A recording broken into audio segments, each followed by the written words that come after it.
हाँ तो नमस्ते बच्चों। कैसे हैं आप लोग? उम्मीद करता हूँ आप बहुत अच्छे हैं। मेरे प्यारे बच्चों, आपके डिमांड पर हम लेकर आए हैं समाज के ऑब्जेक्टिव। और आपको डिमांड की बात नहीं हो रही बच्चों, आपको समाज जो है पूरे बहुत बारीकी ढंग से जो है समझाया गया है। अगर आप अभी तक इस वीडियो को न देखे हैं तो जाकर जरूर देख लीजिए। तो आज पढ़ने वाले हैं हम समाज का ऑब्जेक्टिव क्वेश्चंस, और वैसे सवाल देखेंगे बच्चों जो एग्जाम में आ चुका है। और वैसे सवाल A to Z सवाल कतई जहर सवाल होंगे, और वो सवाल को मैं पूरा बारीकी ढंग से समझाने की कोशिश करूँगा। फिर भी अगर नहीं समझ में आती है तो कमेंट कर दीजिएगा कि सर प्यारा सा कि सर समझ में नहीं आई, हम उसको समझा देंगे। तो चलिए, अगर वीडियो को लाइक नहीं किए हैं तो वीडियो को लाइक कर दीजिए और प्यारा से कमेंट कर दीजिए, क्योंकि आपका कमेंट का इंतजार रहता है। ठीक है बच्चों, थैंक यू, लव यू। और एक अपने अच्छे दोस्तों के पास वीडियो को शेयर करें। तो चलिए हम सवाल शुरू करते हैं। सवाल एक बार पढ़िए, कह रहा है कि यथाशक्ति कौन समास है? यथाशक्ति कौन समास है भाई? ध्यान दीजिए, कर्म धराए, कोई कर्म करेगा तब होगा कर्म धराए। द्वंद्व जिसमें दोनों पद प्रधान हो उसे द्वंद्व समास कहते हैं। बहुब्रूही जिसको कोई दूसरा अर्थ निकलता हो। लेकिन अव्ययी भाव में क्या होता है, एक शब्द हो, शब्द के आगे कोई अवयव लगा हो, उसे कहते हैं हम अव्ययी भाव समास। नहीं, देखिए शक्ति है और शक्ति के आगे लगा है यथाशक्ति, तो इसका प्यारा सा जो आंसर होगा वो बी होगा, अव्ययी भाव समास। ठीक है, बी को देखिए, देव कन्या कौन सा समास है? देव कन्या माने कन्या जो है किसका है? देव का कन्या है। कन्या किसका है? देव का कन्या, देव का कन्या। देख रहे हैं, तो आपको तत्पुरुष समास से बताया गया था कि तत्पुरुष समास के 6 भेद होते हैं। कर्ता ने ये वाला नहीं होता, कर्म यहाँ शुरू होता है, कर्म को करण से, संप्रदान को के लिए यहाँ से। तो बच्चों देखिए कारक चिन्ह आ रहा है ना का, तो इसीलिए कौन समास होगा बाबू? ए जो होगा तत्पुरुष समास होगा। देव कन्या मैंने देव का कन्या, तत्पुरुष समास। अगला बात को देखिए, लौह पुरुष में कौन समास है? आप सोचो, कोई लौह पुरुष के नाम से कब जानाएंगे? दिगु तो होगा ना, कहा कि संख्यावाचक नहीं है। नग समास उसको बोलते हैं जिसमें आप मतलब नग माने नहीं वाला बड़ा आवे, तो ये दोनों होगा ना। द्वंद्व उसको कहते हैं जिसमें दोनों पद प्रधान हो। तो लौह पुरुष, ये पुरुष जो कैसा है? लौह है, माने बहुत महान है, एकदम लोहा के समान है। तो ये कर्म अच्छे करेंगे तब तो ये लोहे के समान पुरुष कहलाएंगे, हम और आप नहीं कहलाएंगे। क्यों? क्योंकि हम लोग ज्यादा पढ़े। अष्टाध्यायी में कौन सा समास है? ध्यान दीजिए, अष्टाध्यायी नहीं लग रहा है कि आगे संख्यावाचक है। अगर समास के पहला पद संख्यावाचक हो और इसका कोई दूसरा अर्थ ना निकले, जैसे चौराहा, दुअन्नी, अठन्नी, चवन्नी, ऐसे कोई दूसरा अर्थ नहीं निकलेगी, तो उसे हम दिग्गु समास कहते हैं। तो मेरे प्यारे बच्चों, अष्टाध्यायी जो होगा दिग्गु समास हो। देखिए सब एग्जाम में आ चुके हैं। ठीक है, आज जन्म में कौन समास है? ध्यान दीजिए, आज जन्म है, तो भाई कर्म दिग्गु तो जिसमें दोनों पद प्रधान हो होगा नहीं। द्वंद्व सॉरी, दिग्गु में तो संख्यावाचक रहेगा, तद दिग्गु कहेंगे तो संख्यावाचक है ना, तो होगा नहीं। द्वंद्व उसको कहते जिसमें दोनों पद प्रधान हो।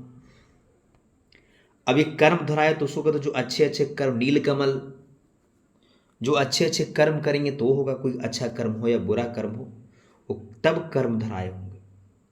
लेकिन अब यही भाव समास में कहते जन्म, मेन शब्द एक जन्म है और जन्म में लगा दिया गया है आ, तो हो गया आज जन्म। तो आज जन्म में है बच्चों कौन सा समास है? अव्ययी भाव समास।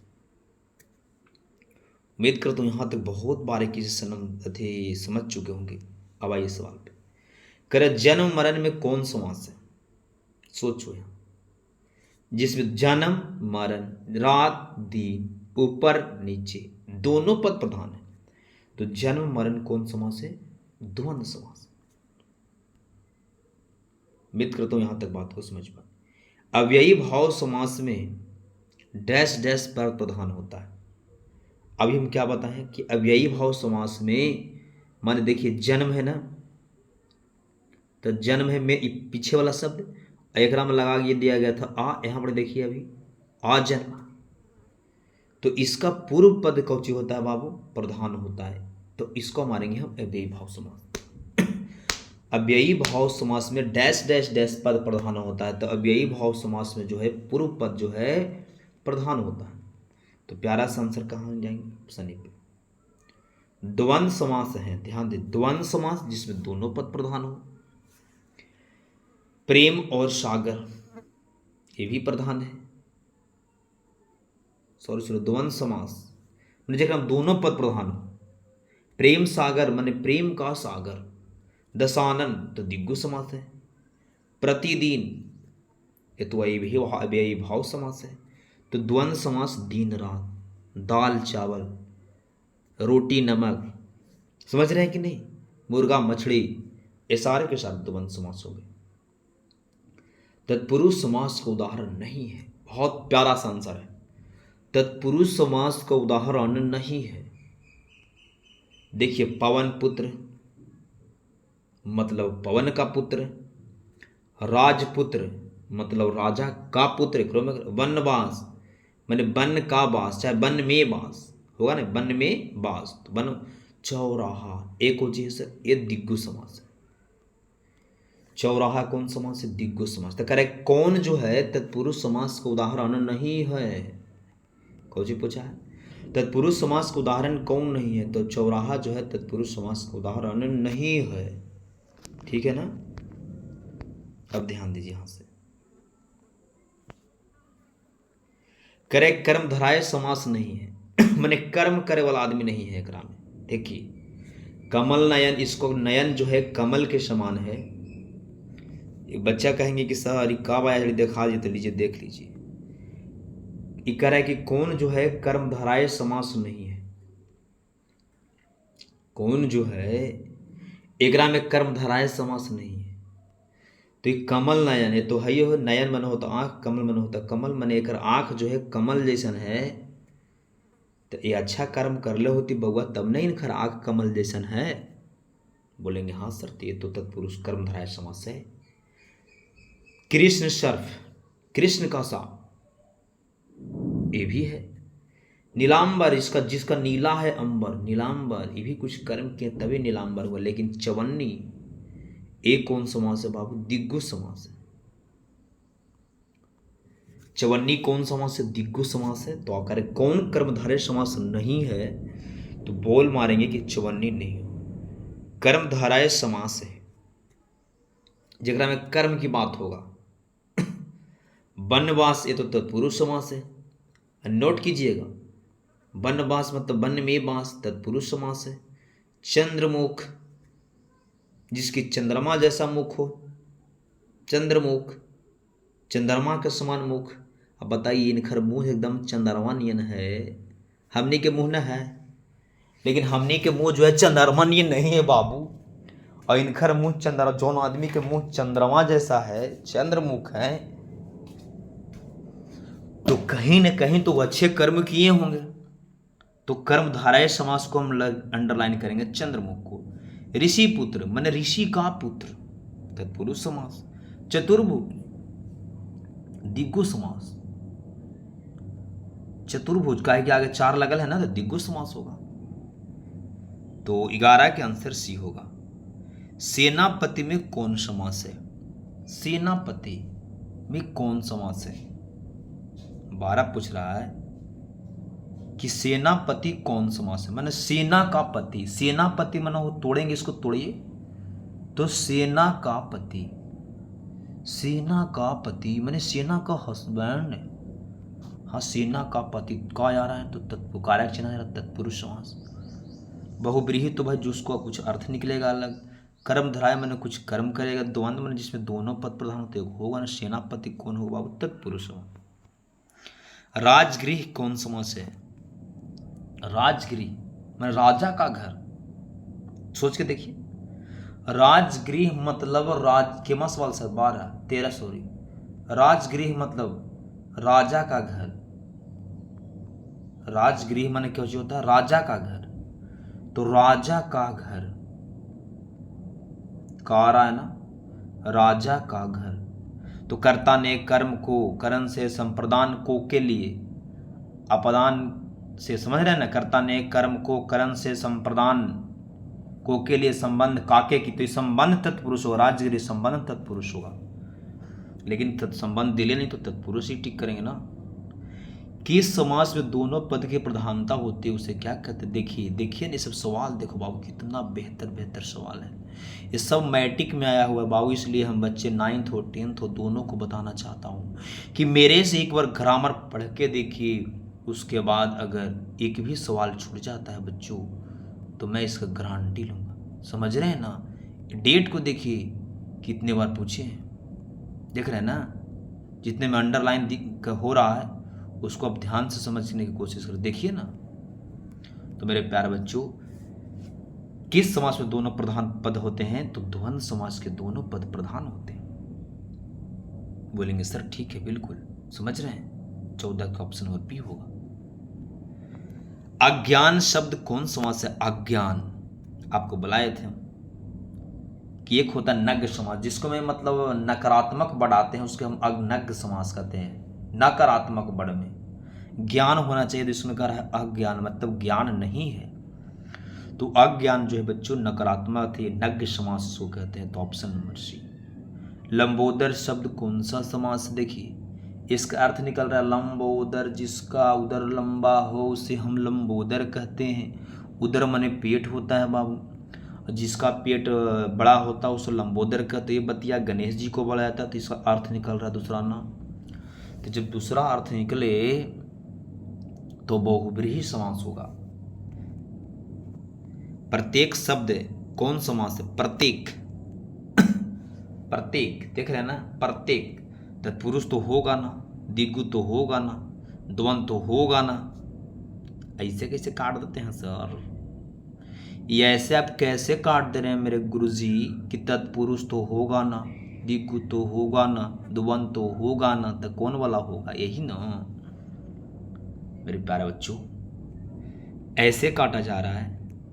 प्रत्येक, तो एक के आगे क्या लगा दिया गया है? प्रत्येक लगा दिया। प्रत्येक, प्रत्यय प्लस एक बराबर प्रत्येक, तो एक के आगे एक अवयव लगा है प्रत्यय, तो इसीलिए अवयवी भाव समास हो गया। कौन समास हो गया भाव? अव्ययी भाव समास। वेमन शब्द कौन समास है? वेमन, वेमन मन नहीं रहे, वेमन, वेमन, वेमन किनको बोलते हैं? वेमन माने मन नहीं है, मन में लगा दीजिएगा बे, बेमन, तो ये भी नग समास होगा, इसको याद कर लिए। बेमन कौन समास होगा बच्चों? नग समास। जिसमें नकारात्मक बड़ कही जाती है उसे हम नग समास कहते हैं। बेमन माने मन नहीं है उसको, उसी को ना बोलेंगे बेमन। तो बेमन जो है नग समास है। देव आलय शब्द कौन समास है? मैंने देव आलय, मैंने देव का आलय, तोड़िए इसको, दम नस नस तोड़िए। देवालय माने देव का आलय, देव का आलय, देवालय बोलते हैं मतलब देव का आलय, ठीक है ना? देवालय माने देव का आलय, तो ये भी तत्पुरुष समास है। मुख चंद्र, देखिए एकदम समास इजी है बाबू, एकदम इजी है। हाँ कोई क्वेश्चन सर है जो आपका ये बढ़ा के रख दे रहा हूँ, अलग बात है। मुख चंद्र तत्पुरुष समास में तो कारक चिन्ह रहता तो होगा ना, दिग्गु में संख्यावाचक रहेगा भी नहीं होगा, द्वंद्व में दोनों पद प्रधान होते हैं भी नहीं होगा। अब ऐसे सोचिए ना, मुख चंद्र माने चंद्र, इसको जो मुंह जो है इनका मुंह कैसा है? चंद्रमा के समान है। मुख कैसा है? चंद्रमा के समान है। अब बताइए अभी कैसे नहीं बोले हैं, किन्हीं का मुंह एकदम चंद्रमा नहीं है, चम करते रहेंगे, तो कोई न कोई कर्म किए हैं, कोई न कोई परिश्रम किए हैं, कोई न कोई फर्ज निभाए हैं, तभी तो उनका मुंह जो है चंद्रमा के समान है। तो मुख चंद्र जो है कर्मधारय समास है। भाई बहन कौन समास है? देखिए भाई बहन, माता पिता, राजा रानी, इसमें दोनों पद प्रधान है। भाई के ही वैल्यू है और बहन के ही वैल्यू है। नहीं माता तो पिता, दोनों पद प्रधान है ना, इसलिए भाई बहन रात दिन ऊपर नीचे, आगे पीछे, भाई बहन, राजा रानी, ये सारे के सारे दाल भात, चावल दाल, ये शब्द द्वंद समास होते हैं। देह चोर शब्द कौन समास है? देह चोर माने देह से चोर, देह चोर नहीं, बाइस को तोड़िए। देह चोर माने देह से चोर। देह चोर के क्या बोलते हैं हम? अरे भैया, देह चोर का मतलब देह से चोर, देह से चोर, ठीक है ना। देह चोर के मतलब होता देह से चोर, देख रहे हैं ना। तो कर्ता ने कर्म को करण से, कर्ता ने कर्म को करण से संप्रदान को के लिए संबंध काके के अधिकरण में पर संबोधन हो रहे। अरे भाई गलती हो जाता है मुझे, कारक चिन्ह। तो भाई छोड़िए नहीं, एकदम ऊपर पर पूछा है कौन सा समास है बाबू? तत्पुरुष समास है ना। बोलेंगे हाँ। चौराहा शब्द कौन समास है? चौराहा, देखिए भाई ये सब जो सवाल है ना, ये सब एकदम तत्काल मार्केट में आवे किया है। देखिए डेट को देखिए आप पहले प्यार से, और मैं वही सवाल लाता हूं जो तत्काल अपडेट है। आलतू फालतू मैं सवाल नहीं लाता हूं, ठीक है ना। तो करे चौराहा शब्द कौन समास है? तो चौराहा दिग्गु समास है, ठीक है ना। चौराहा कौन समास है बाबू? दिग्गु समास है। 23 के ऑप्शन नंबर सी हो। करे दीना दूनी कौन समास है? दीना दूनी, दीना दूनी कौन समास है? तो बोलेंगे दीना दूनी जो है, देखिए दीना नुदीन, नुदीन क्या अलग, दीना ए अव्ययी भाव समास। देखिए कैसे तोड़ेंगे तो टूटेगा नहीं, कर्म होगा, दिग्गु तो होगा ना, संख्यावाचक नहीं, कर्म मैंने कोई कर्म तो किया नहीं है, तो अव्ययी भाव समास होंगे एक्चुअली। सज्जन शब्द कौन समास है? आज 25 तक ही रखेंगे, और उसके बाद 45 सवाल है, तो 25 दूनी 50 में 20 को अगले वीडियो में कर देंगे। सज्जन शब्द कौन समास है? सज्जन शब्द कौन समास है? बोलिए। बोलेंगे सज्जन जो है कर, सज्जन एकदम सज्जन इनको क्या कहेंगे? अब यही भाव थोड़े ना हो, कुछ थोड़े ना आगे लगे। सज्जन उनको कहेंगे जो अच्छे कर्म करेंगे, इसलिए कर्मधारय समास है। तो बच्चों ये वीडियो कैसा लगा जरूर कमेंट करके बताइएगा, और हम आपसे पूछते हैं, कमेंट कीजिएगा, देह चोर कौन समास है? हम देखते याद हुआ कि भुला गया, देह चोर कौन समास है? ऑप्शन बताना है। फिर अगले सवाल, देवालय कौन समास है? कमेंट करना है। बेमन कौन समास है? 3 गो हो गया। बेमन कौन समास है? सेनापति कौन समास है? ये सारे के सारे बच्चों आपको कमेंट करनी है, ठीक है बच्चों। वीडियो अगर अभी तक लाइक नहीं किया तो वीडियो को लाइक कर दीजिए, और चैनल पर नए हैं तो चैनल को सब्सक्राइब करें। थैंक यू बच्चों, लव यू।